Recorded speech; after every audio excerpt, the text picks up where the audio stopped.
As we've been reporting, the Biden administration believes an attack by Russia on Ukraine could happen in a matter of days. Officials have grown more concerned since Russia increased the number of troops along the Ukrainian border.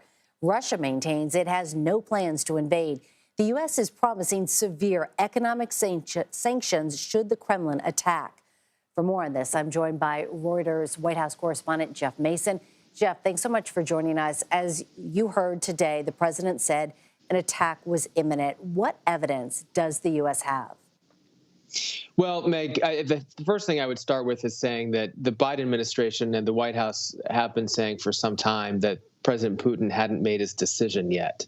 And today, President Biden was asked, do you believe that Vladimir Putin has decided to invade Ukraine? And he said yes. And so that was, for me, the most significant piece of news that came out of Biden's statement to the press this afternoon. To your question specifically in terms of what the evidence is, he didn't really share the intelligence. And that's one thing that they haven't been doing, other than pointing out that there are now over, President Biden said today, 150,000 Russian troops surrounding the Ukraine borders. I've seen numbers up to 190,000. So they're citing those numbers and citing U.S. intelligence. Despite the headline that President believes an attack is imminent, remind us what the president is also saying about a possible diplomatic solution. Well, he's saying that there is still room for diplomacy, and that has also been the Biden administration's line from the start, that they are open to and eager to have a diplomatic solution. And he mentioned that the Secretary of State was set to meet with Russia's foreign minister next week if Russia doesn't invade in the meantime.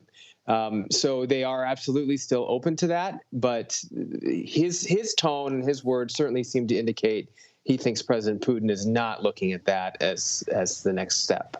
Jeff, meantime, the White House is blaming Russia for a series of cyber attacks on Ukraine. Ukraine's defense ministry and two major banks were impacted. What's the administration saying about the potential for more attacks in the future? Well, the White House actually today at Jen Psaki's daily briefing brought out a cyber expert and two people from the National Security Council to address just those types of questions. And they talked about the U.S. being prepared, although saying that there's no plausible threat against the homeland, i.e. the United States, but saying that the U.S. is prepared for cyber intrusions. And this is just one tool, you could say, in President Putin's toolbox of options for attacking Ukraine and attacking elsewhere. And the United States wanted to raise the alarm about that and give blame, as you said, to Russia for cyber attacks against Ukraine, and also say they're ready for more.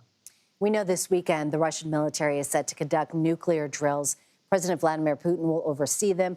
What more can you tell us about that? And what's been the response to this from the U.S. and its allies?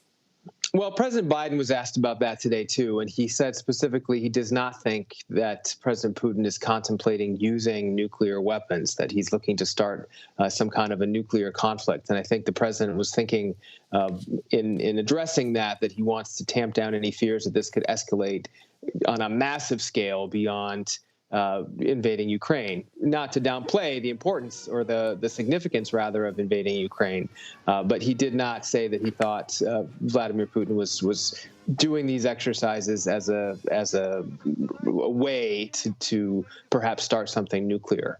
I don't have any more information about the exercises themselves, but it is in line with what President Putin of Russia has been doing for weeks and months now in terms of just saber rattling or showing force.